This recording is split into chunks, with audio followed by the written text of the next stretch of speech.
Oh, hey, what up, YouTube Live? Hold on, I think I forgot something in my backpack here. I can't do without it. I can't do without it. Oh, where did I put that thing? Here it is. Oh, how's it going, everybody? I need my headphones. I can listen better with that thing on than without them on. Oh, it's Sunday, October 7th, 2018. You know what that means, right? It means tonight is the season premiere of The Walking Dead Season 9. Wait, is it Season 9? Yeah, I think it's Season 9. Wow. I'm gonna start doing like I always do whenever the Walking Dead new episodes are on. I'm gonna do a recap, sharing you my thoughts about each episode. Usually happens, I'll probably upload it around 9 p.m. Pacific time. Because the show will air on the East Coast time first, right? That's 6 p.m. here in California, and then it'll hit here in California a few hours after that, and then I'll tape it. I don't know if I'll do it live stream. I prefer to actually do it, just tape it and then upload it to YouTube.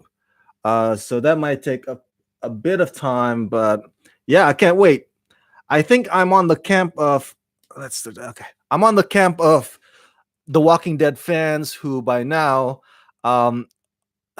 we're like, come on, let's wrap this up already. Come on, it's been 9 seasons and you've gone through the same loop of plot holes, like from the governor to Negan, and you go from one place to the next, Terminus, Alexandria, and one settlement to the next.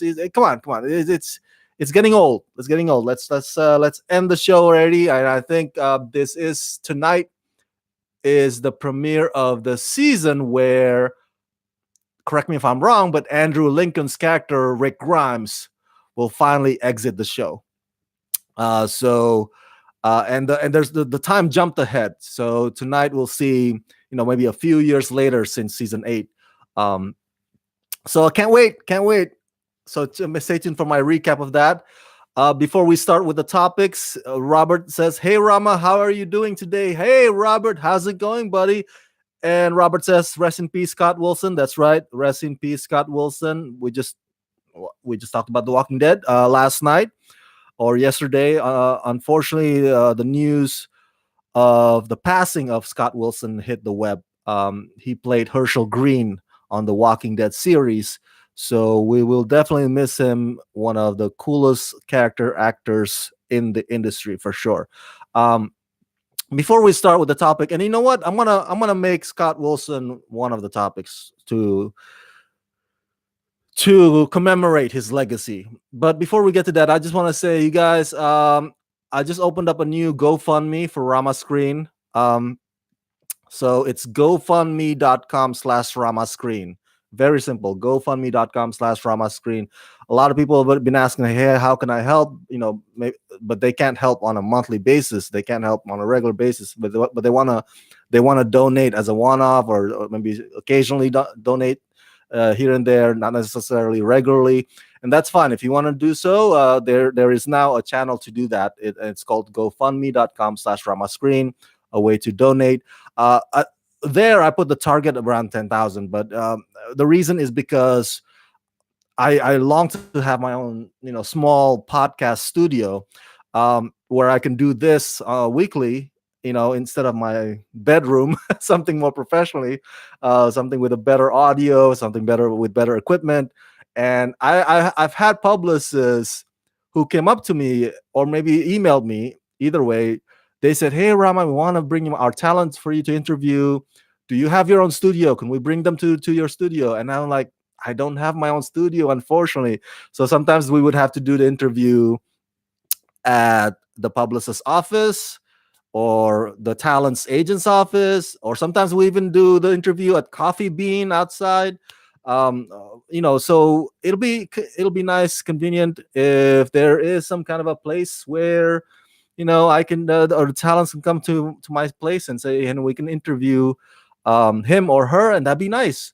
So that's my dream. That's my dream for Rama Screen channel. I know it's a long way off from that actually happening, but hey, you gotta set your goal high. You gotta shoot for if you shoot for what do you call it, for the moon, right, you might land on the stars. So you gotta get a aim high. So yeah, if you guys want to donate again, and if you guys are not able to be my patrons, which is a monthly regular contributions, and you just want to donate whenever you can now do so at gofundme.com/ramascreen. That's gofundme.com/ramascreen. I'll remind to you that again in between the topics that we'll discuss today. Okay, so before we get to the chat, by the way, it's open also for super chat. The first topic, I gotta take a moment to remember actor Scott Wilson, and thank you, Robert, for reminding me of that. So before we get to the news, uh, yeah, I was shocked at hearing the that Scott Wilson had passed away yesterday. I believe I want to say it was leukemia that he succumbed to. You can correct me if I'm wrong, if that is the disease or not that he succumbed to. But he was, I believe, at the age of 76. Um, and he played Herschel Green, Maggie's dad, in The Walking Dead. I want to say he was on that show a good four to 5 seasons, or is it 4 seasons, you guys? What I remember for sure that is that his character Herschel Green was epically, all right, I repeat that, epically killed by the governor. Now, guys, Rocking It with Rama Screen Live always contains spoilers. Okay, just so if you haven't been on this show, just want to welcome you guys, but also warn you that I will be talking spoilers. That's how we do every week. So yeah, his character, the governor, pretty much slashed Herschel Green's head out, like cut his head off with a big ass samurai, and it was epic because the first swing that the governor did, it didn't cut the head off clean through. It was like pop, and you could see like still the head was hanging over the body, and then so the governor had to do it again. Pow! I was like, holy crap, that was so gruesome and brutal and epic. If you're a fan of um, comic or fantasy violence or shows violence, man, that's epic is the word to say it, because I've never seen anything like that done before on a TV show. So that is very one of the most memorable deaths on The Walking Dead, I should say, Herschel Green. And the actor himself, Scott Wilson, he was one of the busiest, consistent, working character actors in the business. I mean, this guy have been acting since 1960s. All right, I looked up his IMDb, and it went far back as In the Heat of the Night. That's 1967. And throughout all these decades, man, he had roles in various TV shows, not necessarily as series regulars, but that's why I said character actor. He'll show up here, show up there, playing this character and that character, playing supporting actor in this one and that one. But he is consistent. He kept himself busy, and he got nominated for the Golden Globe for supporting performance in the movie The Ninth Configuration.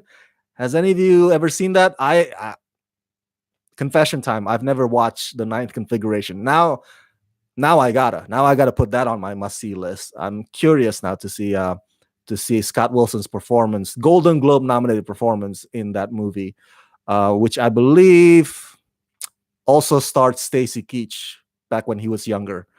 So yeah, one of the most respected character actors around. Character actors is this, guys. A few years ago, I did a red carpet coverage of this ceremony called Carney Awards. Carney Awards celebrates and honors character actors, meaning actors who, like I said, show up in this role in one TV show, and then he'll be showing up also on the other as another role in another TV show, and that's what they do. Basically, they're just playing supporting characters whenever the gigs require them to be there. And I believe some of the prominent ones. Can't remember on the top of my head right now the names that I interviewed on the carpet, but they're pretty famous in circles of character actors. So even though they're not leading men or leading women, or they're not one of those supporting actors like um, like Octavia Spencer, the supporting actors who keep winning or getting nominated for awards, but they're always busy.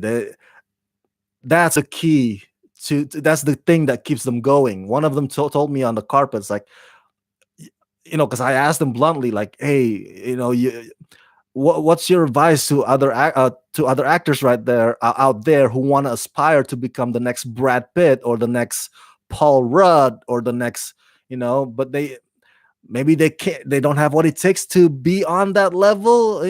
I'm just being blunt here. And one of them told me, like, hey, you don't have to be a Brad Pitt or a Casey Affleck or anything like that to be successful in this town. You can be like one of us. You can be among us character actors. And Scott Wilson is part of that company, or was part of that company. And he was one of the respected ones. And so, yeah, of course, his character, Herschel Green, was definitely memorable on The Walking Dead, including his death scene. And we will miss him dearly. Thank you for all your contributions to the world of cinema and television. Rest in peace, Mr. Scott Wilson. All right. So, as far as the news, all right. Have you guys heard about this? This happened this past week. I kid you not. Sylvester Stallone Instagrammed a few photos or behind the scenes photos, I should say, of him in character on the set of Rambo 5. Rambo 5 is happening, people. Wow. And I believe the fourth Rambo movie, which was simply titled Rambo, was about a decade ago. Yeah, I want to say 2008. He was in Burma, and it was a rescue mission, right? A bunch of Christian missionaries that got kidnapped by some local rebels, and he was trying to free them. It's a very silly plot. But yeah, and over the years there had been rumors, oh, is Rambo 5 going to be happening? If so, what would be the plot? What will be the story about? So lo and behold, Rambo 5 is in production. Sylvester Stallone himself said so. so there's no more credible source than that. So the story, if you're asking me, Rama, what is this about? Well, Rambo, John J. Rambo, our hero, the Vietnam War veteran, is still dealing with post-traumatic stress disorder after all these years. And now he's living in a ranch in Arizona. That's right. Now, so he's trying to do whatever work he can do, right? Whatever manual labor here and there to I guess to a bunch of ranchers in Arizona, I'm guessing. But that's the plot, is that he's in Arizona, living in a ranch, working as a rancher. So the plot also says that his friend and the ranch manager, he informs him that the granddaughter went missing. I believe the manager is a woman, I want to see here. Yeah, Maria. Maria informs John J. Rambo that her granddaughter went missing. Uh, after the granddaughter went to Mexico for a party. So I guess out of duty, or maybe because John owed Maria a livelihood, whatever, maybe they're friends. So John travels to south of the border to Mexico to find the granddaughter. We don't know the name yet here. Of And then there, John J. Rambo uncovers a sex trafficking ring. And so that's it. As you could expect, he unleashes his Rambo, of course. It's you see, if you guys remember the first movie, First Blood, was about him, dealing with PTSD and was not appreciated in this town that this small town that was vilifying him. So he went rogue in this tunnel, and he went up against the local cops. Rambo 2 was a rescue mission. He was trying to rescue the prisoners of war. So he went back to Vietnam.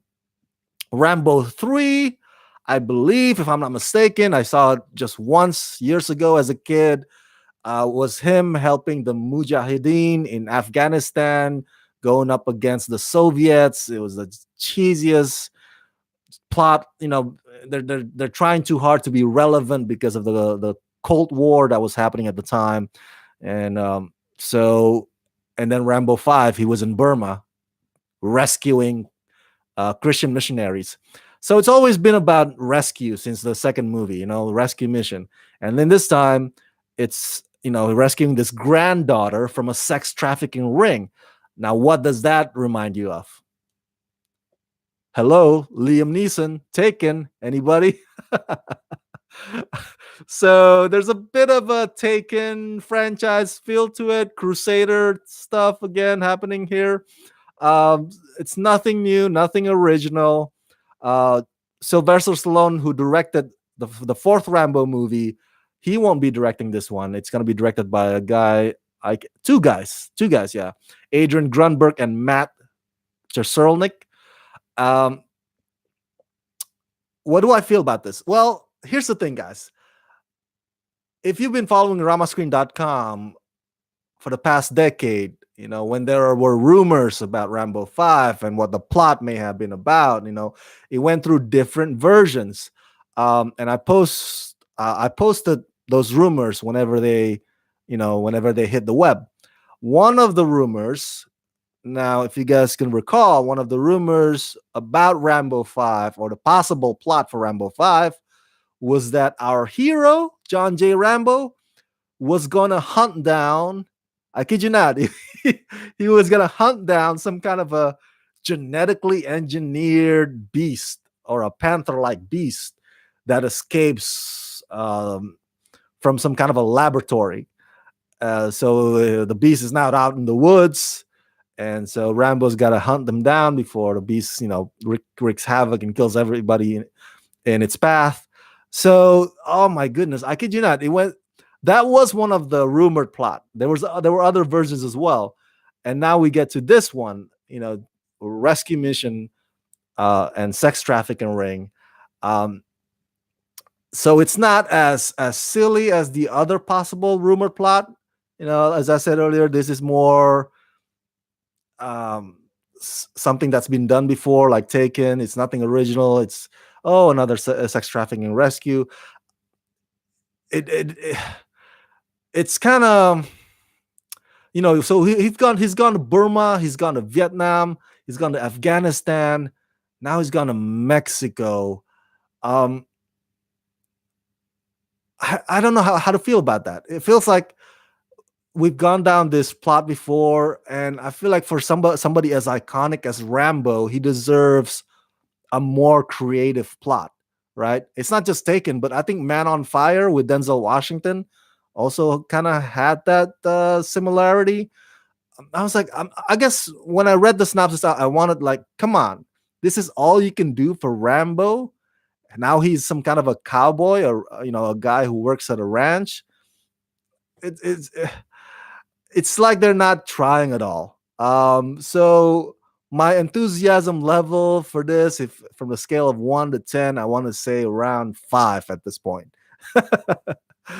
I'm more excited about the upcoming Creed 2, where Sylvester Stallone returns as Rocky Balboa. Um, I'm more excited about that than him returning as John J. Rambo. But hey, again, this is a much more reasonable plot than going after genetically engineered beast. Okay, so there's that. There's that give or take. What do you guys think about this? Share your thoughts in the comment section below. Um, do you like the plots for Rambo 5? Are you excited about seeing another Rambo movie? Do you think Sylvester Stallone has gotten a bit too old for this role? What do you think? Share your thoughts in the comment section below. Um, Robert says, let's go to the chat here real quick. Robert says, Stallone is a cowboy. That's right. That's the image that he Instagrammed. Rambo rocking a cowboy hat, rocking cowboy boots, cowboy jeans, cowboy belt. It's so weird seeing Rambo dressed this way. It's just like so odd because you're so used to Rambo with his bandana, right? Long hair. What else? What else he got? Like green camouflage kind of jacket. Because he wants to blend with in the woods, in the green luscious woods of Vietnam or Burma, and of course he would be rocking the bow and arrow. Right? He's even the fourth Rambo movie got him like the bow and arrow, where the arrow shoots explosives. That's how I see Rambo, man. So to turn him into somebody that looks like this, it's I don't know. It's gonna take some adjustment on my part. It's gonna take me some time to get used to the cowboy Rambo. Robert says the story begins in Arizona. That's right. I'll go see it. Robert says, and Creed 2 will be off the hook. I know, right? Have you seen that new trailer for Creed 2? Oh, it's so cool, man. It looks so cinematic and so amazing. I can't wait to watch the whole thing. I believe it comes out this Thanksgiving, yeah, November. So make sure you go check out Creed 2, starring Sylvester Stallone, before you see him back again as John J. Rambo. All right, before we get to the next topic, um, to remind you again that Rama Screen is at GoFundMe. I just released a new way for you to donate to support this channel. That's gofundme.com/ramascreen. Again, that's gofundme.com/ramascreen. If you are not able to help support this channel on a monthly basis as patrons, that's fine. You can donate through this GoFundMe website, and I will appreciate how much ever you're willing to contribute. Okay, the next topic is this, guys.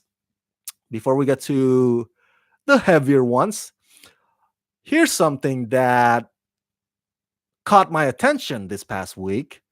I don't know if you guys saw this at bbc.com. The producer of those James Bond movies, Barbara Broccoli, who is in charge of casting 007, that's part of her job. So now she's got to figure out who's going to next play the role after Daniel Craig said that this upcoming Bond movie will be his final one. So there have been rumors about Idris Elba, even though Idris Elba said, no, I'm not going to play it. So, of course, it's $1 million question. Who's going to be the next James Bond after Daniel Craig? But anyway, producer Barbara Broccoli said about people or fans wanting a female James Bond. Basically, Barbara Broccoli says, no, there will never be a female James Bond. At least as long as she's still in charge, there will never be a female Bond. And here's her statement, and I quote, Bond is male. He's a male character. He was written as a male, and I think he'll probably stay as a male. Yeah, well, based on the books, the character was male, has always been male in the books, and in the movies. And he had always been British, with the exception of that one Australian guy. Do you remember him on Her Majesty's Secret Service? What's his name? George Lazenby, right? So with that, with that one anomaly, James Bond had always been British and male, and apparently also had always been white. Um, but again, he's a fictional character, as I mentioned in my previous videos about Bond. Or about cases like this. When it comes to fictional characters, there's room for creative license. You can always tweak it a little bit. Um, but apparently, for Barbara Broccoli, a woman James Bond would be a, a, a too far a line. I'd be like, maybe she'd be open for a black Bond in Idris Elba, but nope, not a woman Bond. She'd be like, no, no, no, we'll draw the line on the woman Bond, the female Bond. Um, why? Well, here's the thing. Before I give you my opinion about this female James Bond, let me just say, told you some of the interests that have come up about this female Bond possibility. One of my favorite actresses, Gillian Anderson, she plays Scully in the X Files. I believe she was born in Chicago, but she was raised in England. So she's always had that British accent with her. I know you can correct me if I'm wrong there. But she had expressed interest in like throwing her hat in the ring, to be in the running as the next Bond, James Bond incarnation. Actress Vicky McClure also had expressed the same interest. Even Gillian Anderson even said that, hey, maybe we can change the name to Jane Bond. Instead of James Bond, it's Jane Bond. Um, so I, as a big fan of Gillian Anderson fan, when Gillian Anderson said that, I'm like, yes, I'm all in. I'm all in, because in my eyes, Gillian Anderson can never do anything wrong, and if she wants to play Bond, she'll run with that role, man. She'll knock it out of the park. She'll hit home run. She will do amazing. She would do amazing, given the opportunity. Um, but I'm giving you the pro arguments, right? The contra, the anti argument here, actually comes from Halle Berry. Halle Berry played Bond girl is in one of the previous Bond movies, and Rachel Weisz. I believe she's married to Daniel Craig, and both of them had said that on occasion, on occasional interviews, something casual, and I guess the topic came up, and they said, no, I don't think there should be a female Bond. I think there should be movies featuring strong female lead characters. Uh, it's for them. I guess what I'm trying to say is that for them, it's better off to have movies with female leads, that are as strong as James Bond. That to them, that's better, as opposed to just pretty much change or alter the gender of from James Bond to a female. Instead of that, let's just focus on or making more female lead strong characters kind of movie. And they're not. I don't disagree with that. You know, I guess that leads to my opinion. I think if we're going with Halle Berry and Rachel Weisz's argument, maybe instead of having a female James Bond, if you want a strong female spy agent kind of thriller movie or action thriller, maybe it can be set in the same Bond universe. Bond is Agent 007, right? Maybe you can create um, another female spy agent, Agent 003, 004, whatever, 00, 009. and she'll be working with MI6 as well. And Bond will be just some name murmured in the distance. You'll never see his face, but it'll be her movie. And she doesn't. The character is not Jane Bond. It's just some other character that happens to be a great, an equally awesome spy agent. So that could be one idea. If they don't want to, change James Bond's gender drastically. Mm. That's the idea that I can go with. All right. I'm not against Jane Bond idea. I'm not against having a female James Bond. Like I said, this is a fictional character. I don't know why Barbara Broccoli has to be a stickler about it. Like, oh, the character has to be this, and he cannot be any other way. I'm like, dude, he's not a real life person. It's not based on actual person. Like, you can always, I mean, it's not like Ian Fleming's gonna roll over in his grave or be. So I'm just saying, like, I think we can definitely create some room for some creative freedom as far as James Bond goes. But maybe you guys disagree with me on that. Maybe you're like, hey, Rama, no, certain things certain things have to go a certain way. You can't deviate too far from what's traditional about it. Otherwise, you'll ruin everything about that character. Maybe that's your argument. If so, share your thoughts why in the comment section below. But as it stands right now, I'm okay with the idea of a female James Bond, and I'm okay with the idea of having just another, you know, uh, non-Bond related character, probably set in the same universe. I'm just saying, maybe that could be a possible idea. What do you guys think? Share your thoughts in the comment section below. All right, before we get to the next topic here, Robert says, oh, Lewis, so funny. I love that guy. Robert says, let Henry Golding be Bond. And yes, George Lazenby. That's right. I was trying to remember the name. George Lazenby is that Australian guy who plays on Her Majesty's Secret Service. See, Henry Golding is Bond, right? I think he's half British, so that should probably fit his qualification. If you want Bond to always be British, bam, Henry Golding is half British, right? That should fit him in. Sure, he's not white, but hey, he's British. Unless you are really stickler about the characteristics of Bond, that he has to be this and this and this and this, and that's it. No other versions. All right. So before we get to the next topic, once again, to remind you guys, Rama Screen now has a GoFundMe page.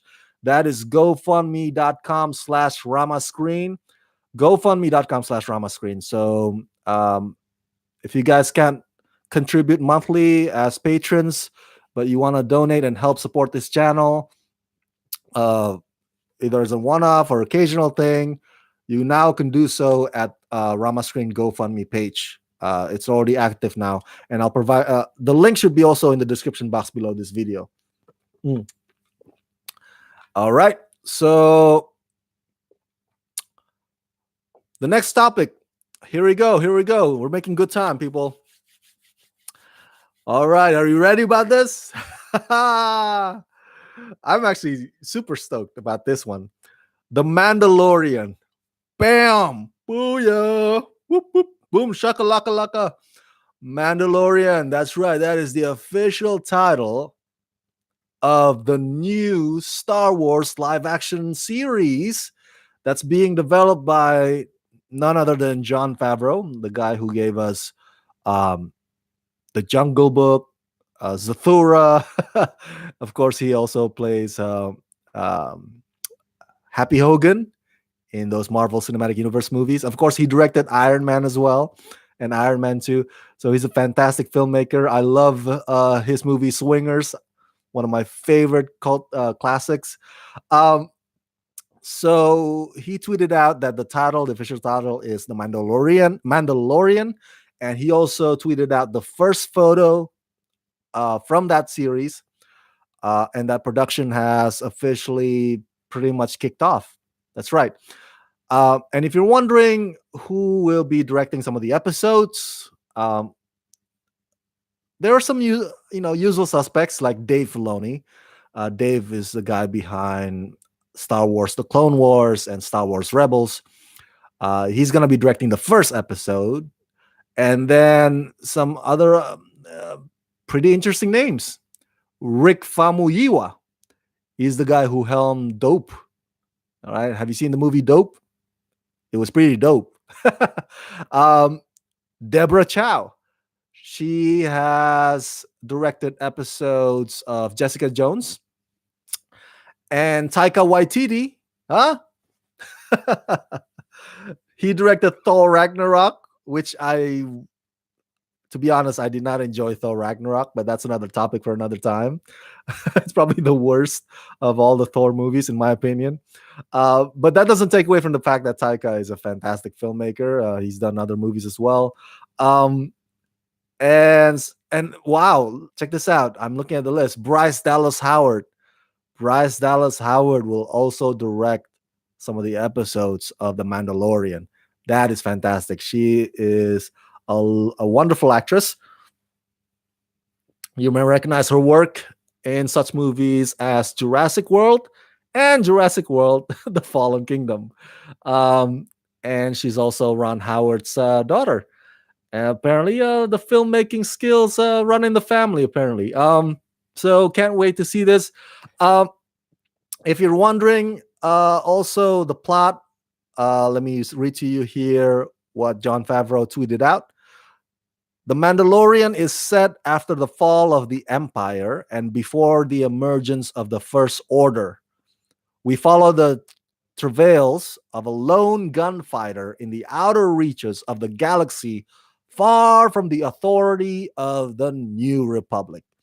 So it's focusing on this lone gunfighter, right? And the timeline is after the fall of the Empire and before the rise of the First Order. There will be 10 episodes, I believe. Yeah, 10 episodes. And the budget is about $100 million. At least that's what the report states. So there'll be $10 million per episode, basically, the budget. And so this series is not going to be on Disney Channel. It's not going to be on Disney XD. It's going to be on Disney's new digital streaming service. Because, they're everywhere now. They're like virus. Everything is streaming services now. Freaking DC Universe just launched their thing, right? So Disney's streaming service will launch 2019 in competition against DC Universe and Netflix and CBS All Access and Amazon Prime, because we're living in a binge watching era. Now, if you guys recall, and I think I remember vaguely about this, but years ago, back before Lucasfilm was bought by Disney, there was a plan for a Star Wars live action series. And if I'm not mistaken, the plan was that they were gonna film it in Australia. But it never took off because I guess budget problem. They considered the how much budget that was going to go into making the series, and it was going to be so expensive. And then Disney came and bought Lucasfilm, so that plan got scrapped. So now we have this. We have The Mandalorian with a combined budget of $100 million. Making each episode worth about $10 million. We don't know who is the guy behind that lone gunfighter mask in that first photo of The Mandalorian. There's no report yet on the cast. They really keep this on a tight lid, like really, really under wraps, and they're doing a good job keeping it a secret. But for those of you who may not know much about the Star Wars universe, and that's okay, we're all still learning as we go here. But the Mandalorians, let me fill you in a little bit. Mandalorians are fictional characters, fictional people, right? A people from the planet Mandalore. Um, so it's the the group, I guess, was developed into one single famous bounty hunter character that kind of represent the Mandalorians. You know, he's the iconic character of them all, of the Mandalorians. His name is Boba Fett. Boba Fett showed up in Empire Strikes Back and Return of the Jedi. And in those movies, he was pretty much a villain. He's a bounty hunter, but he was against Han Solo. Um, or he was going after Han Solo. And Boba Fett is an unaltered clone of Jango Fett, raised as Jango's son. Jango Fett was also a bounty hunter, and he showed up in the prequels, the Star Wars prequels. Um, so the people of Mandalorians are recognized or known for their iconic armor, and they often work as mercenaries and bounty hunters.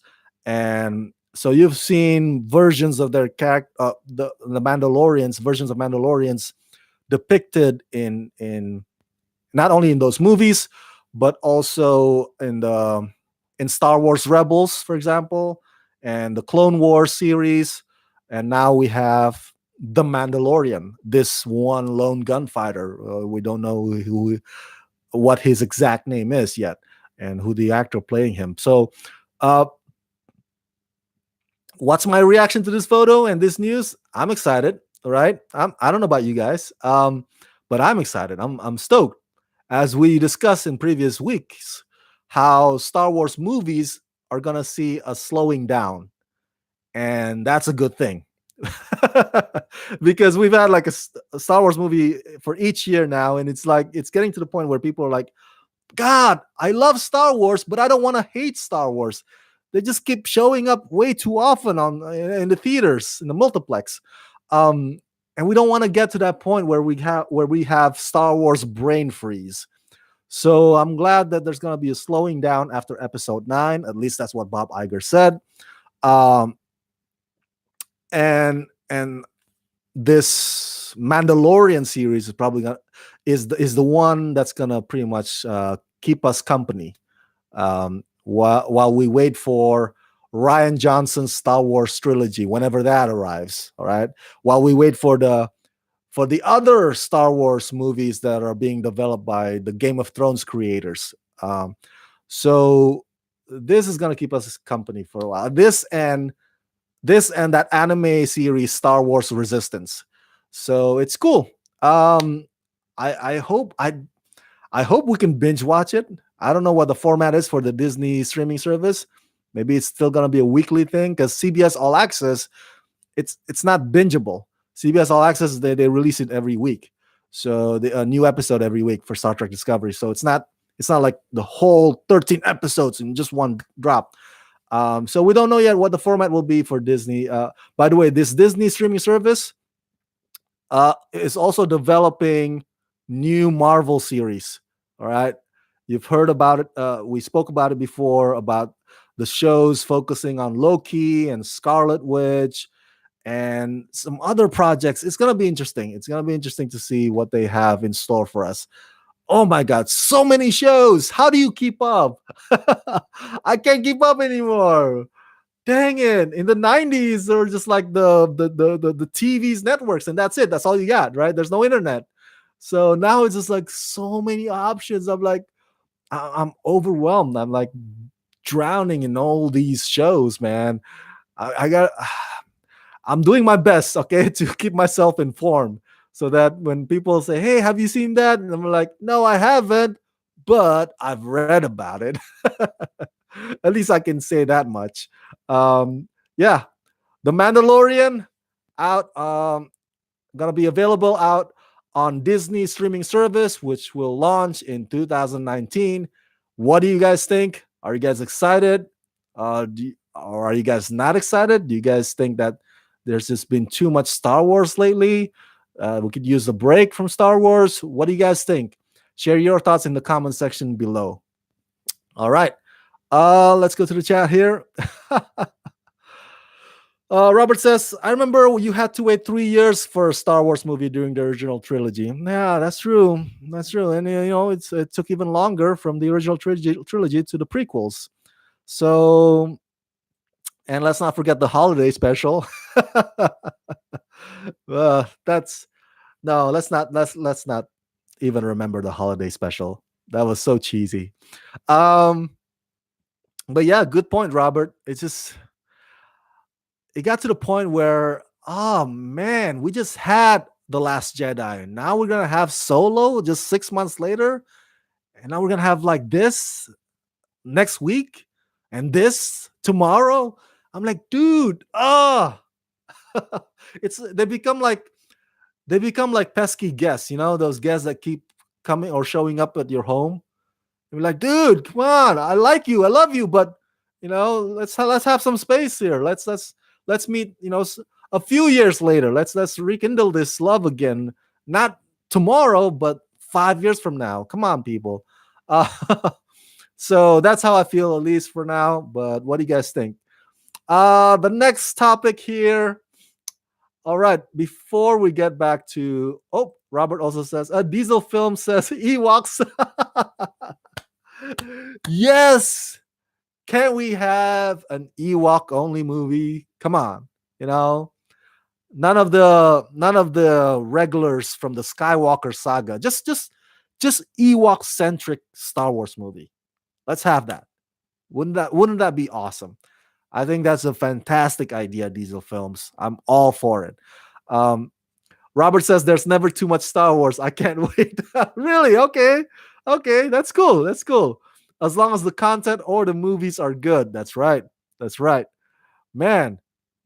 Um, Diesel Film says they had in the 80s. Okay. Well, you mean just the Ewok only movies? Oh, the TV movies. Yes, yes, yes. Well, yeah, we're not, I guess they can bring Ewoks back, so we'll see. It I get what I'm trying to say is, like, is there still an interest in Ewoks though, or has the interest shifted to those new creatures, Porgs? Remember Porgs from the Last Jedi? Have they become like the new Ewoks?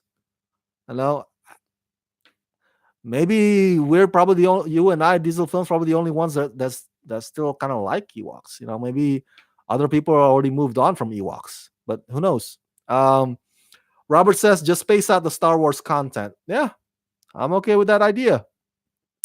Um, I'm okay with that idea, brother. All right, so the next topic here.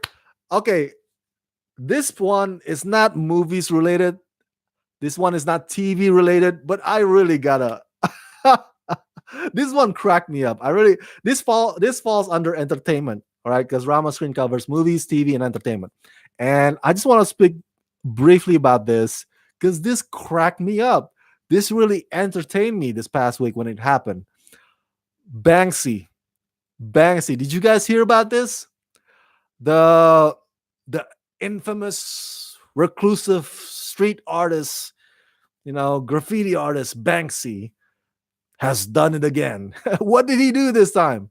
Well, one of his famous works, Girl with Balloon, was auctioned off this past week. And the final bidder, he bought it for, I want to get this number right, 1.4 million euros, lira. I'm sorry, that's pound sterling. My bad. Pound sterling in London, 1.4 million pound sterling in London. And that's equal to $1.37 million. Um, and here's what's funny, guys. Holy crap. Did you guys see this on Instagram and on YouTube?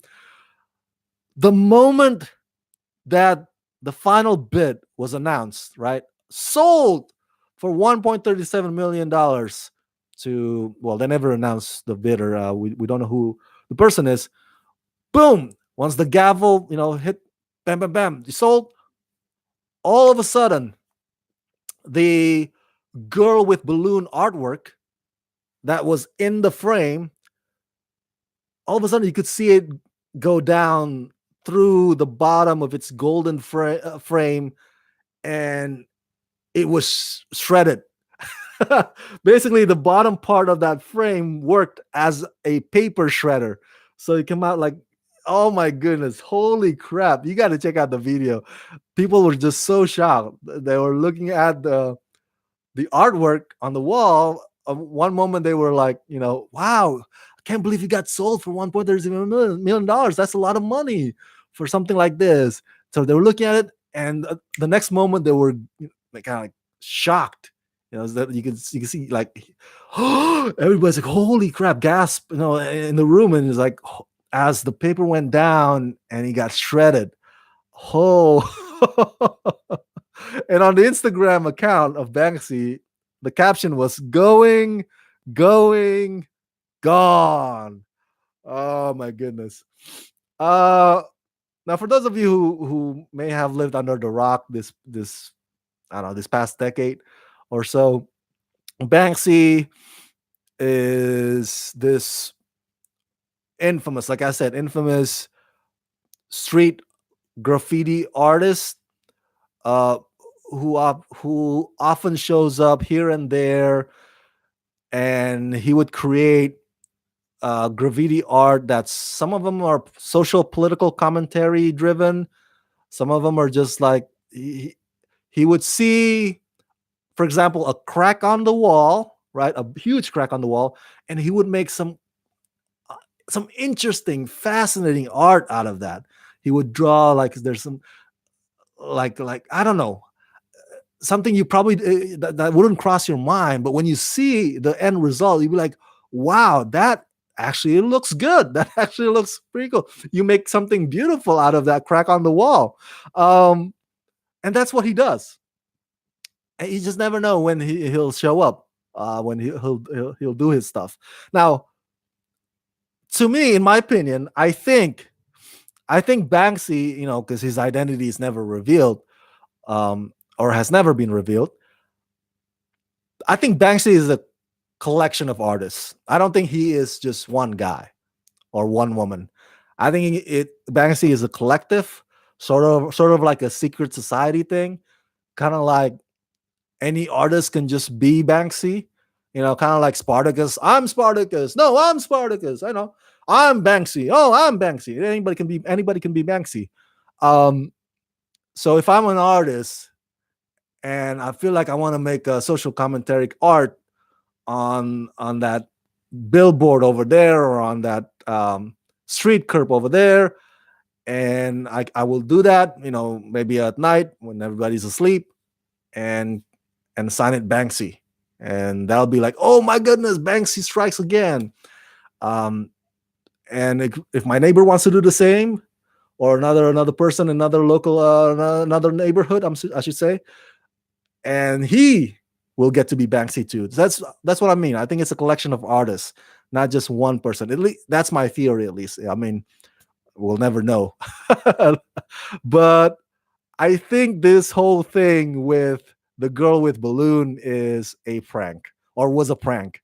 Um, and I think whoever did the final bid of $1.37 million, he or she was in on that prank. They were in on it. Um, so it made for a great publicity, though. So great. Everybody talked about it. It was buzzing all over the web. Just another fantastic stunt by Banksy. Kudos, hats off, man. Ballsy move. And you can see, the moment the paper is shredded down, you can see the museum curators, or the security guards, they rushed to get the artwork out, because they don't want that to pretty much um, ruin the whole auction event. So that's so funny. I was so entertained. Love it, love it, love it. Congratulations on another successful gig, Banksy. Um, let's see here. All right. Robert says Venom made $80 million opening weekend. That's right. $200 million worldwide. And you know what? I'm not surprised. I know Venom has received mixed reviews from fans and critics alike. I personally hated Venom. I didn't like it, but a lot of people enjoyed it, and that's fine. And it's the biggest new movie in theaters this weekend. Of course, people are gonna flock to it. The next big movie is A Star Is Born, which is more of a a drama that a tearjerker. It's a fantastic film, but the demographics is different. Of course, you go to see A Star Is Born to get a good cry, whereas a Venom is like I want to see some action, some ass kicking action. Um, so yeah, congratulations to Venom. I don't know. I don't know if this could be defined as a good start in the Sony Pictures Spider-Man cinematic universe because they're developing a Silver Sable movie and Black Cat movie, um, and of course they have that Spider into the Spider Verse, but that's animation. So they want to have their own Spider-Man cinematic universe, or maybe possible crossover. Um, I, I, I, I think if you're just basing it on how well the movie does at the box office, then yes, Sony Pictures would probably see this as a success, and they'll be like, okay, we're off to a good start.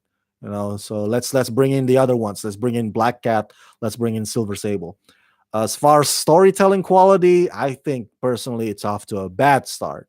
If all the other movies, Black Cat and Silver Sable, if they also have the same quality, storytelling quality as Venom, then we are in big trouble.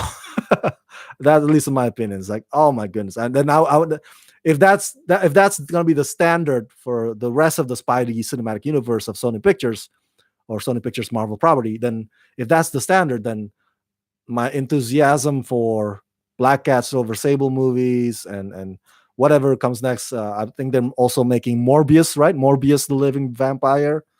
Uh, then my enthusiasm for those movies pretty much low right now, at least.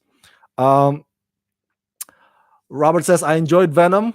I loved A Star Is Born. I'm a lover, not a fighter. I'm glad. I'm glad. I too, Robert. I am also a lover, not a fighter. I try to avoid confrontation if I can. When there's confrontation, then yes, we'll have to stand up for ourselves and stand up to the person. But if you can just resolve it diplomatically, why not? I rather go with hey guys, let's try to come up with a way to do kumbaya instead of fighting. Diesel Film says, was it worse than The Punisher with Travolta? Well, I think Diesel Films, I gotta say, to answer that question, I think it's in the eye of the beholder. All right. As I said, some people actually enjoyed Venom. I personally hated it. Um,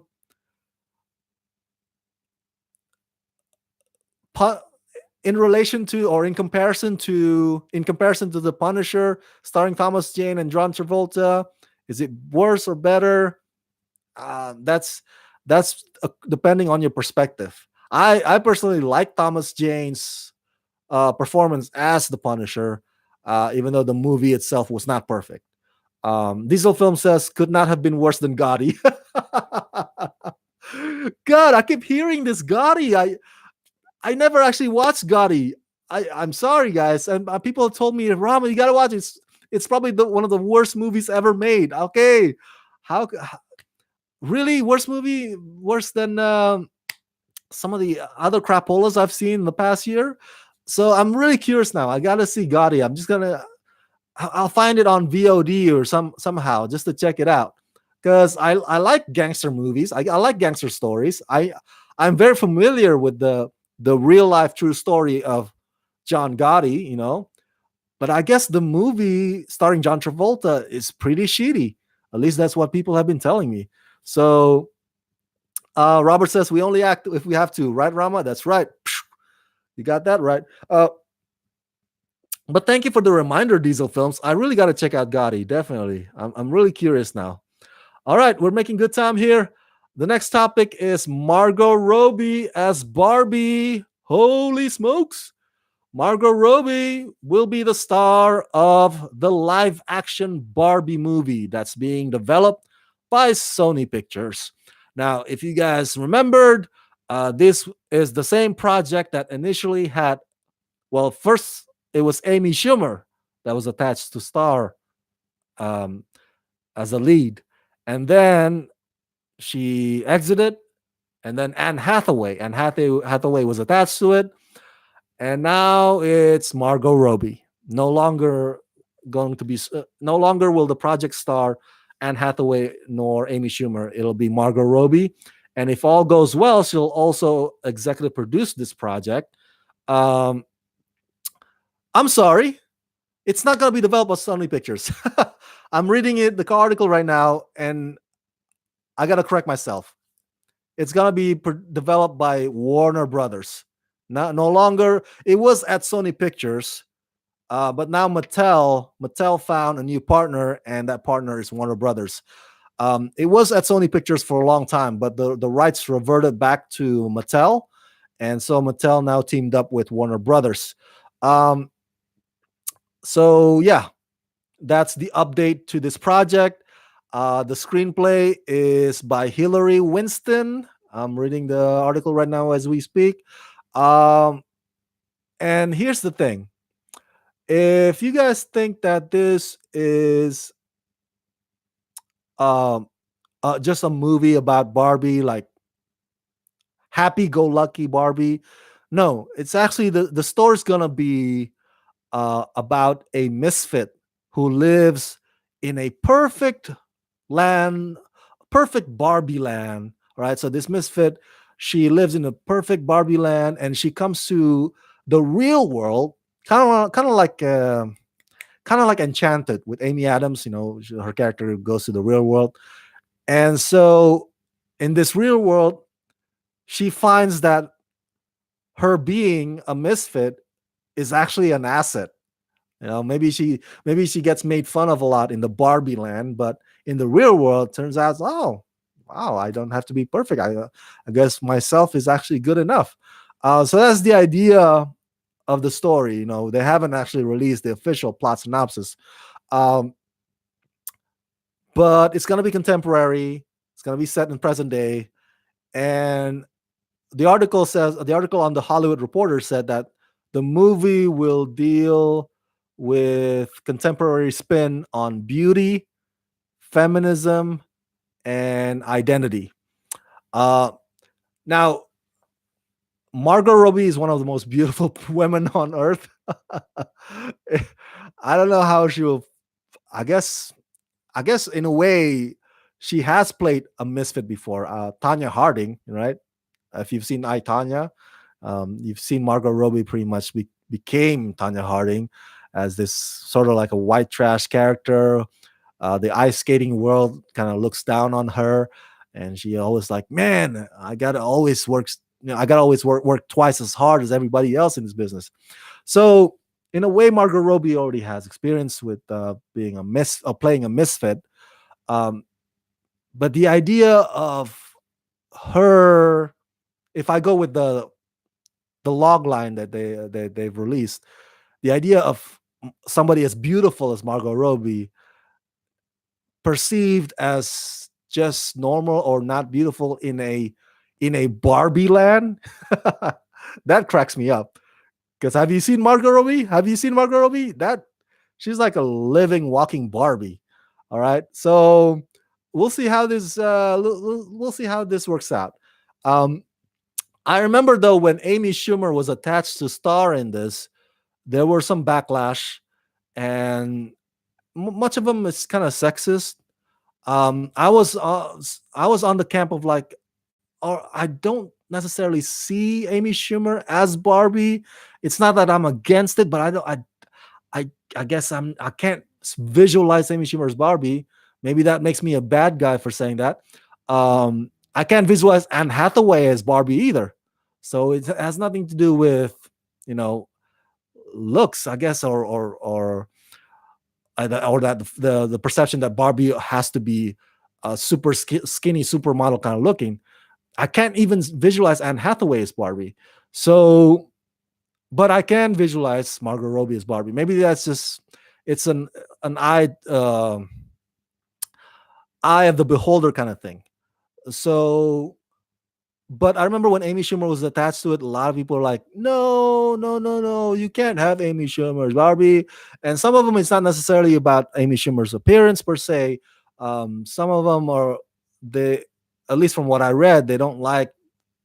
They have this standard about Barbie and Amy Schumer's comedy, Amy Schumer's attitude.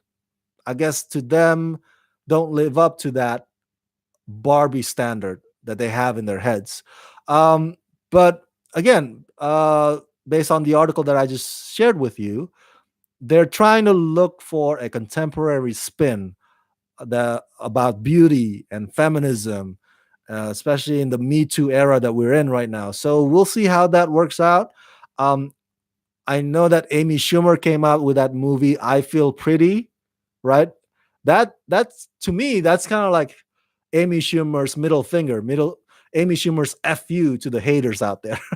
So um in a way that's sort of like, if you want to use the log line for this Barbie, in a way that is her Barbie movie. That is I Feel Pretty is Amy Schumer's Barbie movie, if you want to put it in that context. But yeah, I'm a start. We'll see. I think this is the first live action Barbie. Have you? Was there ever a Barbie live action television series or maybe web series? I haven't seen any. So I think this is the first one, right, in the history of Barbie. It'll be interesting to see how how this one plays out. All right. Uh, Robert says you went to Circle K. That's right. Circle K, that's right. Only 89 cents. That is correct. For any size drink, that is also correct. I am addicted to Coca-Cola. I think I might die young because I drink too much Coke. Robert says, "Oh boy, Margot Robbie is Barbie. It makes you wonder why these other actresses passed the project. Margot Robbie is beautiful and talented. She should pass on this one. I wish Disney would spearhead this Barbie movie." Oh, Disney and Mattel teaming up on a Barbie movie? That would be interesting. Yeah. How would that work? That means they can't really. There'll be certain things, right? There'll be certain parameters. Because if you're talking about Disney movie, you have to Disneyfy it, right? You have to make it family friendly. So if you want to tackle again contemporary spin on beauty, feminism, and identity, um, there'll be some things that you gotta hold back or reel in a little bit because you're in a Disney movie. I think there's more freedom, in the fact that Mattel is teaming up with WB and not Disney on this one. They can push the edge a little bit as far as tackling the spin on beauty, feminism, and identity in the Me Too era. Whereas if it's a Disney movie, they would have to walk on eggshells, because it's Disney. At least that's my opinion.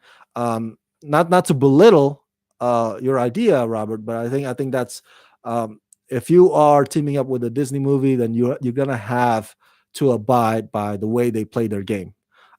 So uh, that means there will be some things that you cannot tackle, or some issues that you're gonna have to leave out from the movie. And I think Barbie movie wants to be more brave than that. I think, in my opinion, based on the article that I see, I think the plan or the goal is to be bold, in tackling this feminism, identity, and beauty issues. Yeah, that's a bit about Barbie. Before we get to the next topic, just want to remind you guys that Rama Screen is at GoFundMe. All right, so if you want to donate to help support Rama Screen channel, you can now do so at gofundme.com/Rama Screen. That's gofundme.com/Rama Screen. Um, every little bit helps. All right, $1, $2, $3 how much ever you're willing to contribute. I do this, full time. I cover red carpets. I cover press junkets. I cover Comic Cons. And of course, there's this weekly show. And I hope to someday get my own place, get my own studio. And so please, if you love Rama Screen Channel, please help support it at gofundme.com/Ramascreen. Um, okay, the next topic is Lilo and Stitch live action movie. All right. Hey, do you guys remember Lilo and Stitch? Huh? Any of you guys remember Lilo and Stitch? All right. Um, if you guys don't remember the movie, I don't blame you. You just think I don't want to hate, okay? I don't mean to be a hater, but of all the Disney movies, I think Lilo and Stitch is one of those in the categories that are just like, oh, it was okay. It was okay. It did not blow my mind. It did not impress me that much. It's not Aladdin, it's not Lion King, it's not earth shattering, that Lilo and Stitch was just like, oh, nice, another Disney movie. And then we'll have another one next year. So that's how I felt about Lilo and Stitch when it came out in theaters in 2002. And guess what? The Hollywood Reporter says that Disney is making a um, live action CG hybrid treatment of Lilo and Stitch. Of course, Disney has been live actionizing many of their animated movies, right? There's going to be a live action Aladdin. Uh, we had Jungle Book, we had Cinderella, we had Beauty and the Beast. Coming up is the live action movie of Dumbo. You probably have seen the trailer for that one. And Jon Favreau is directing the live action Lion King. And now we have Lilo and Stitch. Lilo and Stitch, if you guys recall, back in 2002, it was about a lonely human girl. I believe it's in Hawaii, right? Named Lilo, and a dog-like alien named Stitch, who is engineered to be a force of destruction. And if my memory serves me right, this Stitch character loves Elvis. And I love Elvis too, so good fit.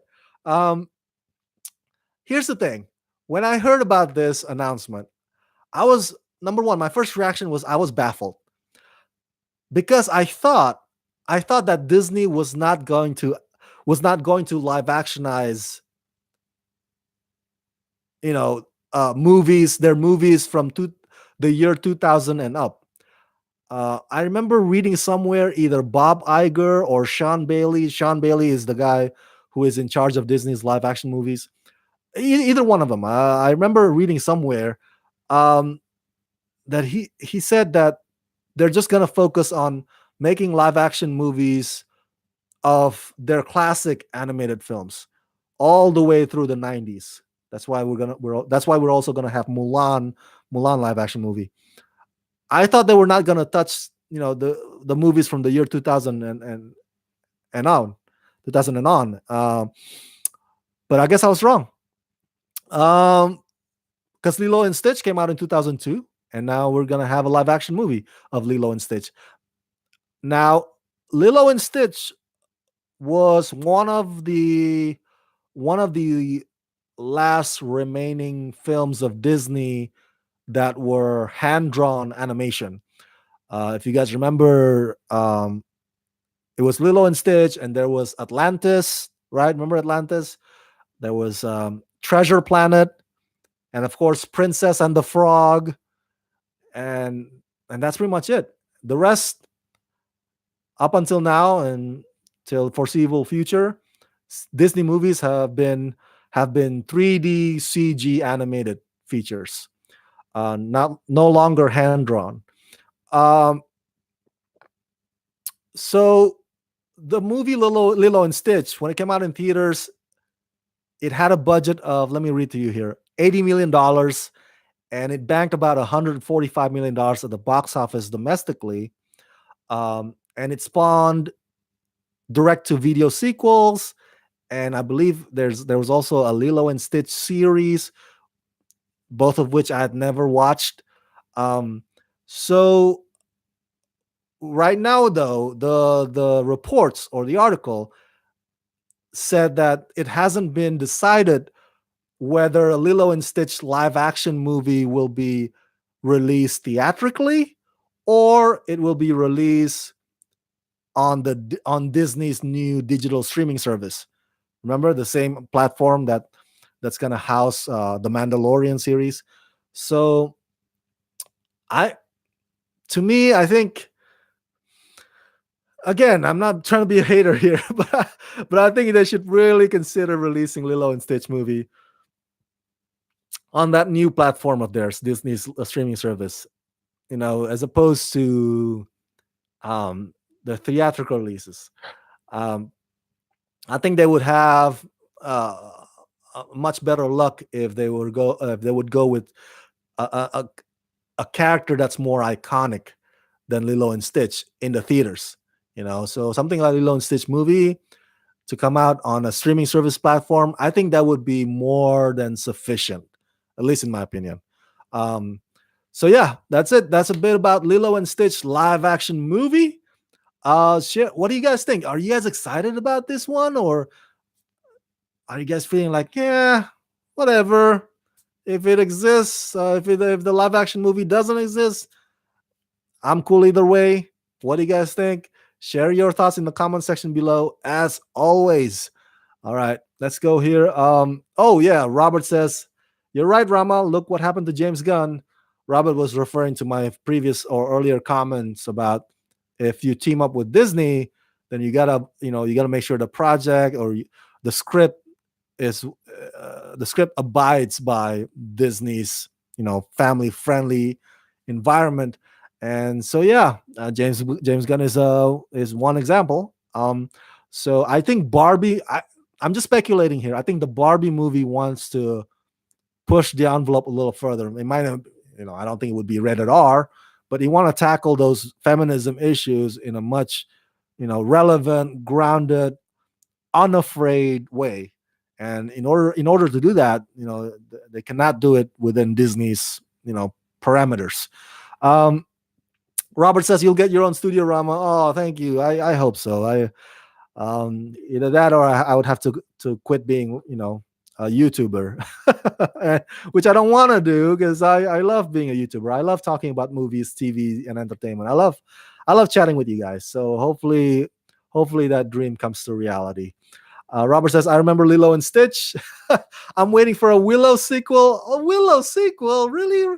I don't know about Willow sequel. I mean, I'm not poo-pooing your idea, Robert, but I think Willow was good just as Willow, like as a standalone movie. I don't know if it needs a sequel. Um, Maybe it could use a reimagining. All right, I know. Reboot. Some people when they hear reboots, like, oh, it's a no. Like, oh, I'm against the idea of reboot. Like, leave my childhood alone, right? Even though your childhood is fine, your childhood is in the past. nobody's going back in time to ruin your childhood.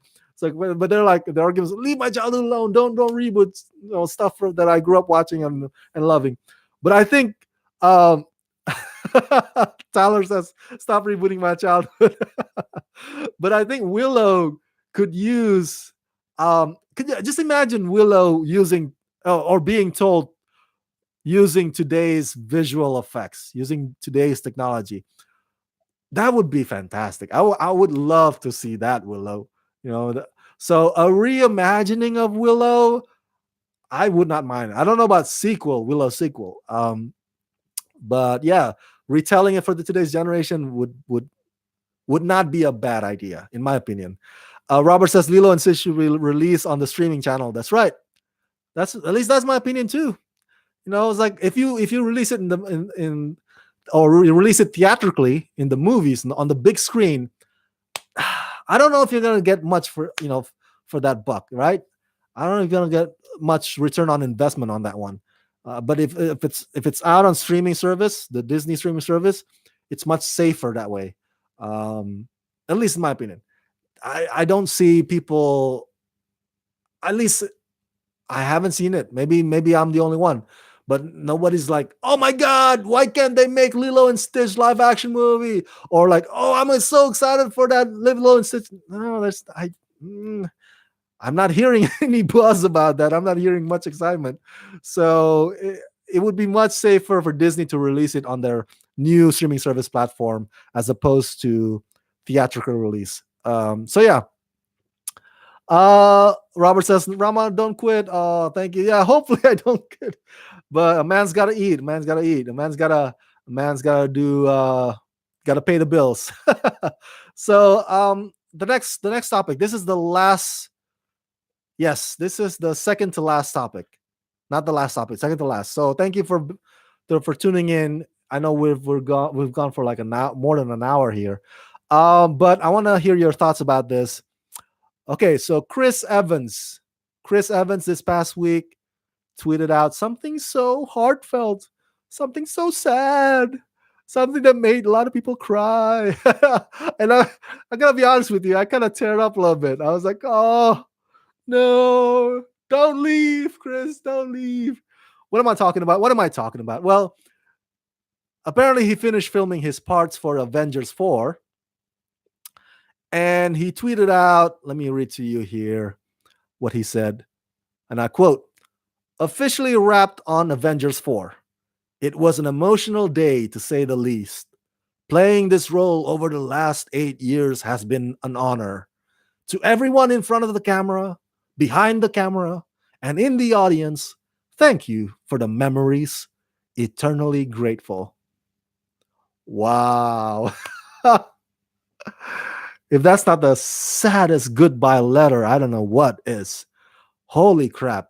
And yeah, I think even though it's not like Marvel released a statement saying yes, Chris Evans is officially leaving Marvel Cinema.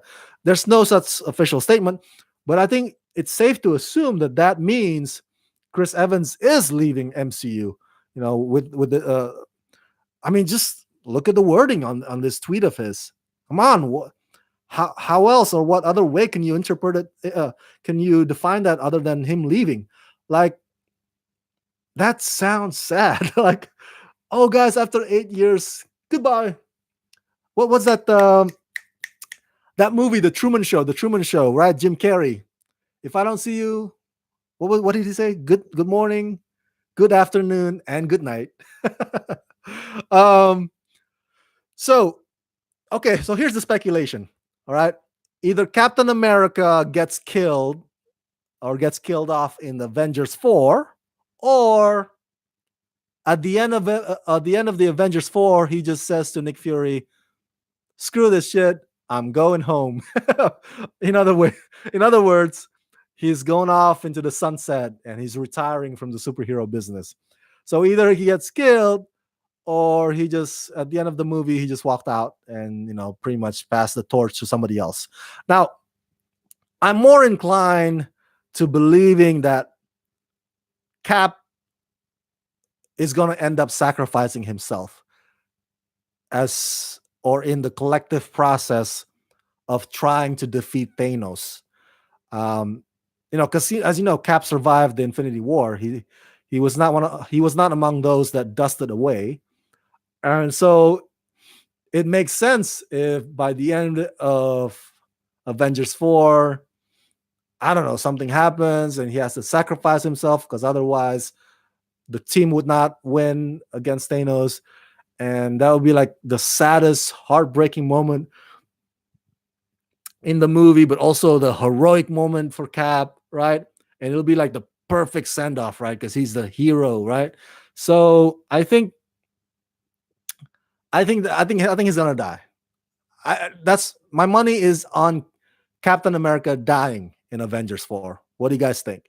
Um, but before you share your thoughts in the comment section below, before we end this topic, I just want to also share that Robert Downey Jr., Chris Evans' co-star who plays Iron Man, since the beginning of Marvel Studios. So it was Robert Downey Jr. came first, right, 2008, and then Captain America: First Avengers, I believe, 2011.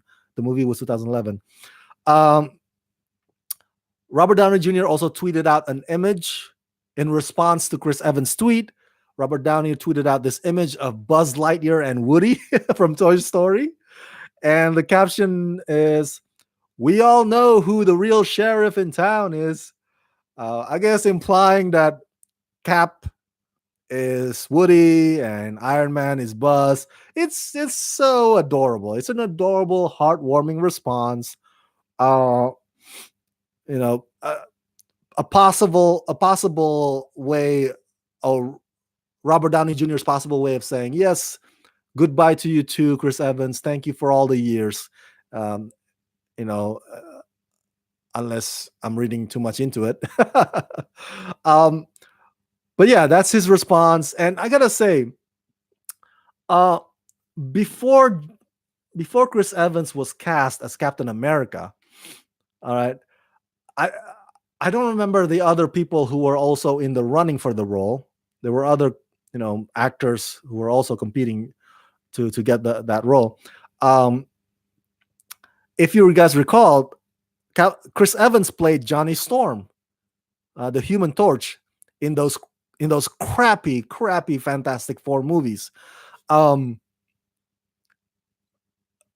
but man, once he becomes Captain America, it's like nobody remembers he was Human Torch at all, because he becomes this Steve Rogers. He just becomes this Cap, like, um, and he embodies it. And he does the character justice, and he runs with it, man. He goes a distance with it. Uh, I guess what I'm trying to say is that this is evidence that you don't have to be forever judged by one crappy role that you did in the past. that that you can show your fans and your audiences, hey, yes, Fantastic Four movies were shitty, but I think I can do this Cap America justice. And guess what? He did. And another example is Ryan Reynolds, right? Ryan Reynolds, that Green Lantern movie. Oh, oh my God, that Green Lantern movie was so bad. And but he didn't let himself, or he didn't let his career be defined by that. You know, and the fans knew even at that time that he was more fit as Deadpool, and now he became that perfect Deadpool. Now you can't see Ryan Reynolds and think of Green Lantern anymore. All you can see is he's Deadpool. Of course, that doesn't really work all the time, though. I mean, there's still arguments to be made about Ben Affleck. You know how he was a shitty Daredevil in the Daredevil movie, and people are divided as to whether or not he's a good Batman. I don't think, at least I'm not on the camp that says, "Oh my goodness, Ben Affleck is totally Batman now." I mean, I can't see him as anybody else but Batman. It's just like, no, because in my opinion, Michael Keaton was the greatest Batman. So live action Batman, if you will. So there's still arguments to be made. But in terms of Chris Evans and Ryan Reynolds, it just goes to show, hey, yeah, you can play this shitty performance in this other shitty movie, but you can also be this perfect role for this perfect character in this perfect universe, and become that person. And so Chris Evans, if this is your goodbye, your tweet, if that is your goodbye, man, we the fans just want to say thank you so much for playing a fantastic Captain America. No pun intended there, fantastic, but playing a spectacular Captain America. You knocked it out of the park, my man. And I mean, if they ever rebooted that character, those are some big shoes to fill. Because yeah, you did right by Cap. So hats off to you, Chris, and thank you for all the years. Thank you, and looking forward to your new movie, Knives Out. And hopefully you come back to directing again, because I know you're a director also, right? You directed one movie. I forgot what it was. I think it was a romantic comedy starring Alice Eve. I got to double check that. But if Chris Evans wants to be a filmmaker too, by all means, now he has more time to embrace his creativity. Now he's no longer Chris Evans is no longer contractually obligated to come back as Cap anymore. So that's more creative freedom for him, and I think that's what makes him happy. I think so. All right, uh, let's go to the chat before we get to the last topic here. Uh, Tyler says Scarlett Johansson probably wants that Willow role. Probably.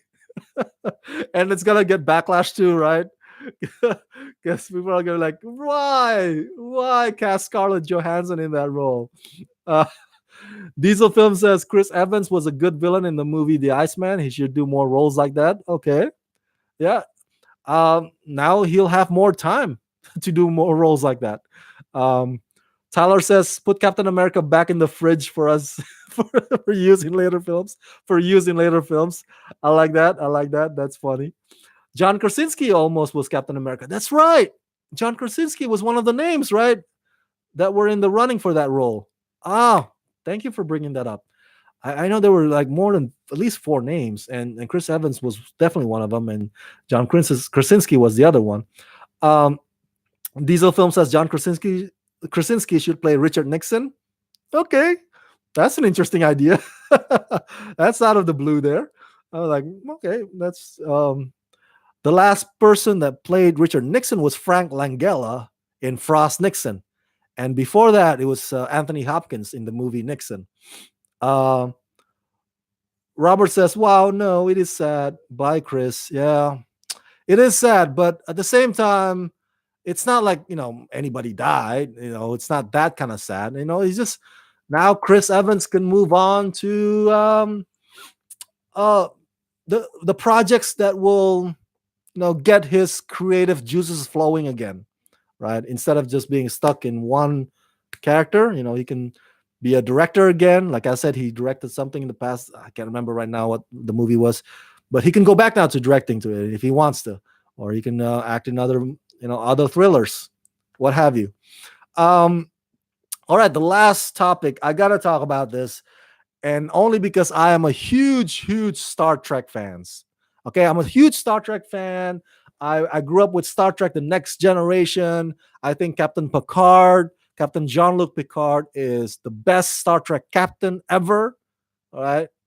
Yes, screw you, Captain Kirk. I'm kidding. I'm kidding. Captain Kirk is cool too, but Picard's my favorite. That's why I'm excited for Patrick Stewart's return as Jean-Luc Picard in the standalone Star Trek series, featuring Picard in a nursing home. I'm messing with you. But he is coming back. That's for sure. That's really that's real news. But did you guys see the new trailer for Star Trek Discovery season 2? I am so stoked for that. And actor Anson Mount, I hope I pronounced that correctly. He plays Commander Pike, all right, in this season 2. And he's rocking the classic gold Enterprise suit, gold color Enterprise suit. That's so awesome. And I think the line in the trailer says, "You give your life to me, I'll give my life to you. I will leave no man behind." I was like, oh, right on, right on. I like that soldier-like principle, right? The soldier-like approach. I like that. Leave no man behind stuff. That's awesome. The trailer gives out so many clues about season 2. Who is this angel of death? I'm sorry, angel of death. Red angel. Who is this red angel? Is this red angel an angel of death, or is it a guardian angel, protective one? When Burnham saw the red angels, he said in the trailer, I felt like everything was gonna be okay. So maybe this red angel, gives out that kind of protective vibe. Who knows? Anson Mount, the character who plays Commander Pike, I guess the fact that he's now in this series, I guess that means we're not gonna have Inhuman season 2. God, Inhumans was so shitty. Do you remember Anson Mount plays the lead character? What's his name? Bolt. Oh, that show was so crappy. So As a fan, I'm so happy that um, Anson has found another gig, another project, you know. So now he can leave that crappy stuff behind and just focus on, being this, because Commander Pike, he's an iconic character in the Trek universe.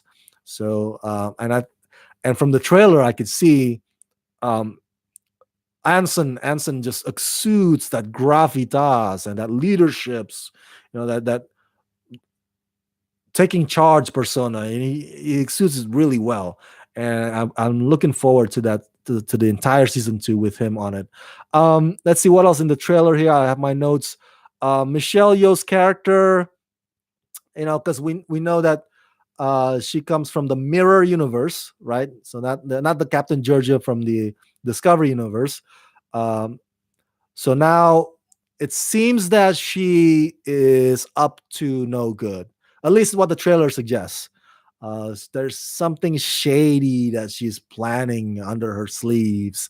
And it seems like from the trailer also, it seems like Captain Pike doesn't know that this is not the Discovery Universe Captain Giorgio. That the character is actually from the Mirror Universe. I don't think he knows that yet. I think he's not one of the people clear to know about the Mirror Universe or the parallel universe. Um, excuse me. I know I like it's spinning here. uh, what else? What else do I see on the trailer? Oh, there is a scene of Stamets pulling some kind of, I don't know, something out of Tilly using some kind of a high energy beam. And as he's about to do it, he says, "This is gonna hurt." So could that be some kind of, maybe remnants of the spore that got into Tilly? Who knows? So that's a question mark too. There's a shot of Saru getting injured. Um, and Burnham says, "You're my family." So there's a bit of a heartfelt moment there. Um, but the trailer ends with, of course, a shot of Spock. Um, it looks like Spock had gone into some kind of a pilgrimage, and now he's returned. He's got that beard thing going on. uh, we'll see how he plays into the entire season 2 arc. The where he fits in this whole Red Angel mystery narrative and Commander Pike. I can't wait to see the power struggle thing too, because you have Saru, um, who in season 1 had been an interim captain in some episodes, and then you have Captain Giorgio, and then you have Captain Pike, Commander Pike. So that's a lot of leaderships. We'll see. I'm betting there's going to be some power struggle there. People, between the three, they'll be like, "Hey, my idea is the right one. My idea would save lives. Your idea would hurt lives." I think there will be some conflict and confrontation between the three, at least in my opinion. So yeah, I'm so stoked. I'm also loving the shots of the Klingon with that glowing green stuff. I'm just like, there's so many questions in my head when I saw the trailer. I was like, "Oh, what is this? What is that? Oh, how does that fit into this? Like, oh my goodness, is that an Easter egg?" I'm just so excited. I love this show because, as I said in my recap videos of Star Trek Discovery season 1, is that it's not procedural. Even though I miss the procedural method, where each story starts and ends with each episode. But this is like a long arc thing, so it's very cinematic. Um, there's mysteries to solve, so I can't wait to unlock those mysteries once the season 2 starts. I believe I want to say January. Yeah, January 2019. By the way, guys, Rama Screen is an affiliated of CBS All Access. So if you want, please subscribe to CBS All Access through the link I will provide it in the description box below this video, through the Rama screen link to CBS All Access. Oh, last topic. I'm sorry, that was not the last topic. Apparently, I have one final topic here for you guys. But let me get to the chat real quick here. Uh, Robert says Chris is going to sacrifice himself. Yes, that's what I believe so too. The original 6 Avengers are alive at the end of the Infinity War. Major sacrifices will be made in Avengers 4. Yep, that's what I believe that too. I think that will happen. I think some of the big names, including Cap, will end up having, or they'll have to die in order to defeat Thanos, in order to save the rest of the team. Sacrifices have to happen. Um, Tyler says, I saw Gregory Peck's grandson is playing Spock. Oh, is he Gregory Peck's grandson? I didn't know that. Okay, that's cool. I love Gregory Peck's. I didn't get to research that part, but hey, that's cool, man. Tyler says Inhumans was straight up trash. Inhumans was straight up trash. It was, oh my goodness, it was dumpster fire, man. It was horrible. Oh, I'm so glad that Anson Mount, left that and found this new gig in Star Trek Discovery. I'm so happy, so happy for him. Robert says poor Ben is in rehab. Chris Evans is Cap, like Henry Cavill is Superman. That is correct. Chris Evans directed Before We Go with Alice Eve. That's right. There you go. Thank you for looking that up, Robert. It's a romantic. Yeah, I remember it. I remember it being romantic. I believe romantic drama, not necessarily romantic comedy. But yeah, Alice Eve. I said Alice Eve, right? I think I said Alice Eve. But I didn't get the title. So thank you, Robert. Appreciate it. Tyler says at least Anson Mount will actually have some speaking lines in this. That's right. That's right. He does have speaking lines in Star Trek Discovery. No longer will Anson Mount has to do this a lot. Um, I think the moon sign language, not even like Earth sign language. So I don't even know half of the sign language that he was doing. So yeah, good for Anson Mount. The last topic, I want to hear your thoughts about this, because Rama covers movies and TV, not just movies. Damon Wayans revealed in an interview with earweb.com that he's leaving the Lethal Weapon series after this current season 3. There's going to be only 13 episodes in season 3. And he said that after he's done filming all 13 episodes, he's done. He will exit the show. He's leaving. The reason that he gave for leaving was, let's see here, his age. He's 58 years old. And his health. Apparently he's diabetic. At least that's what the article says here. A 58-year-old diabetic. So now, if you guys are not familiar with Lethal Weapon series, there was a clash in season 2 on the set. Some of the episodes that Damon Wayans' co-star Clayne Crawford, who played Martin Riggs, Clayne directed those episodes, and there were some incidents that not almost actually, it's actually got Damon hurt. Damon himself even tweeted out an image of him getting some kind of a shrapnel in his head, or maybe get bruised up a little bit. And there's some other incidents. So the producers and Fox ended up firing Clayne Crawford. So they replace him with Sean William Scott, who's not playing Martin Riggs. He's playing a new character named Wesley Cole in this new season 3. Now, I don't know about you guys, my fellow Lethal Weapons fan series out there, but I saw the new episodes from this season 3, and they sucked. I'm sorry, but they sucked. I was a fan of the Clayne Crawford, Damon Wayans tandem, but the Sean William Scott, Damon Wayans tandem did not work, man. Holy crap. And you can tell that Sean William Scott, I don't know, I'm speculating, obviously, because I don't know what's in Sean Williams Scott's head. I don't know what he's thinking.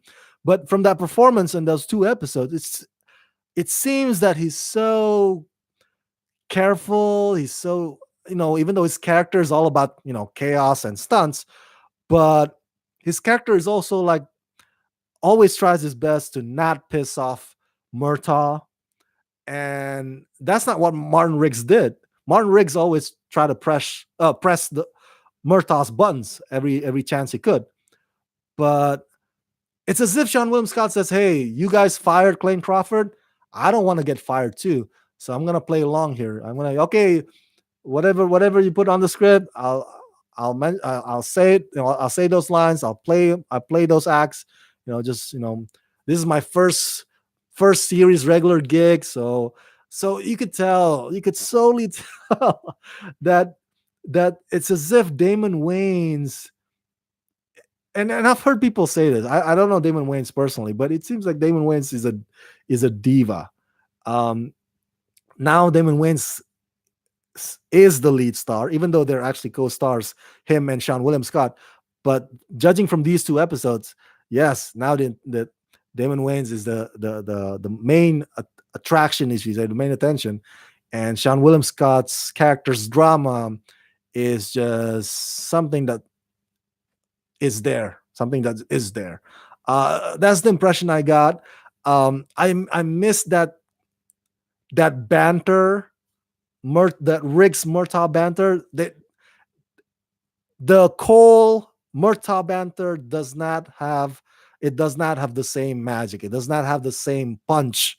It does not have the same kick to it, and it just feels so off, so weird. Um, Now Damon Wayans is leaving. My reaction to that is like, fine, whatever. The movie's going downhill. I mean, the show is going downhill anyway without Clayne Crawford. So I'm not gonna, you know, boycott you or trying to stop you from leaving. Go ahead. There's the door. It's gonna be sad because I guess it means that if Murtaugh's leaving, they're gonna have to call it an end on the show. Why not? The qualities of this new season is bad anyway. Um, I don't see Sean William Scott's character being paired up with another character, and it's just gonna be so bad. It's so I'm on the camp that says yes, just finish it. Just give us the 13 episodes, these 13 episodes, and call it a day. Call it a day and cancel, or just like, sorry, we're not gonna renew Lethal Weapon for fourth season. Let's just have that, and then I hope the best of luck for Sean William Scott. Hopefully, he gets another gig after Lethal Weapon, after Damon Wayans leaves. So yeah, Damon, you look like a diva to me, man. Come on, come on. This is a great gig. I just can't understand actors who, I don't know. It's not excusing the fact that he got hurt on the set during those episodes that Clayne Crawford shot. I mean, I still feel for Damon Wayans because of that. Um, but did you see the first episode of this new season? That whole plot of Murtaugh, because Riggs got shot, and so they killed him off, and so that whole first episode is about Murtaugh trying to find out, or he's obsessed with Rick's death. He's obsessed with trying to find Rick's murderer or Rick's killer. And as a fan, I was like, really, really, guys, that a whole episode is like Murtaugh could not live without Riggs, and it's so sad that Riggs is not around. When the fact is, on the set, Damon Wayans and Clayne Crawford did not get along. So the idea of them pushing that plot when we know what's going on behind the scenes just seems so not cool, not cool. Like what are we, dummies? Really? You're gonna sell that to us, the fans? So yeah, just finish it already, man. Yeah, whatever. You're leaving, fine, whatever. Just end the show already. That's my thoughts, at least. So what do you guys think about Damon Wayans exiting Lethal Weapon after this season ends? Is it good riddance? Are you like, oh, thank God he's out? Or are you like, oh man, I guess we're not gonna have Lethal Weapon season 4. What do you guys think? Share your thoughts in the comment section below, as always. And so, okay, before we close this Rocking It with Rama Screen Live, let's get to the chat real quick here. Tyler says, I wonder who will replace Damon Wayans if they even make it to next season. That's right. That is the good question, right? I don't think they're going to replace him. I think they should just end Lethal Weapon, after these 13 episodes. Don't renew it. Do not renew it for fourth season because the quality's already in the crapper anyway. So I don't want to see a season 4. If judging from those 2 episodes of this new season, I don't want a season 4. Robert says Danny Glover. Yes, bring back Danny Glover. Have him team up with Sean William Scott. Oh my goodness. That would be a sight to see if Danny Glover can keep up with Sean William Scott. Woo! Got to give Danny Glover much credit for that. Diesel Film says, get Kevin Hart to replace Damon Wayans.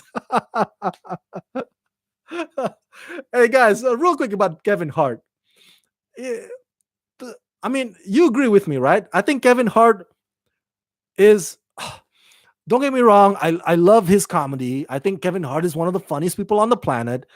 But Kevin Hart as a movie star is pretty much just filling the void that was left behind by folks like Eddie Murphy and Martin Lawrence. Remember, Martin Lawrence was like, dude, he got so many movies in the 90s and early 2000s, and then poof, he's gone. And so Kevin Hart is, pretty much fills that empty space. What I'm saying is that Kevin Hart, the movie star, is pretty much Kevin Hart in all his movies. All right. He's just Martin Lawrence is not around, so Kevin Hart has to step in. I don't want to be mean, but that's how I see Kevin Hart's movie career. That's how I view it. Robert says Eddie Murphy should replace Damon Wayans. And Tyler says, if you have Kevin Hart as Murtaugh, then replace Scott with Dwayne Johnson. Robert says Fox TV can't afford him. That's right. I don't think they can afford Dwayne Johnson, man. He'll be asking, I don't know, multi-million dollars contract. Diesel Film says Kevin Hart has a big following. Yes, he does. He sure does. No doubt about that. So my comment was not about his following at all. I'm just saying that, in my opinion, Kevin Hart is Kevin Hart in all his movies. So we had Eddie Murphy, we had Martin Lawrence, we had Kevin Hart, and we're gonna have somebody also after Kevin Hart goes away, whenever that is. So, but still, much love to Kevin, though. I think he's one of the funniest people on earth. Love his stand-ups. All right, so thank you so much, you guys, for tuning in to today's episode of Rockin' It with Rama Screen Live on this weekly show every Sunday at 3 p.m. right here at youtube.com/RamaScreen1. Once again, Rama Screen is at Gofundme. I've opened up a GoFundMe there. So if you want to donate and support this channel, you can do so at gofundme.com/ramascreen. That's gofundme.com/ramascreen. And or if you want to support on a monthly basis, please do so at patreon.com/ramascreen. That's patreon.com/ramascreen. Please help me continue to do what I do to provide more videos for you, reviews, interviews, and of course, this weekly show. And thank you for subscribing. Tell everybody and their grandma about youtube.com/ramascreen1. As always, let's rock this.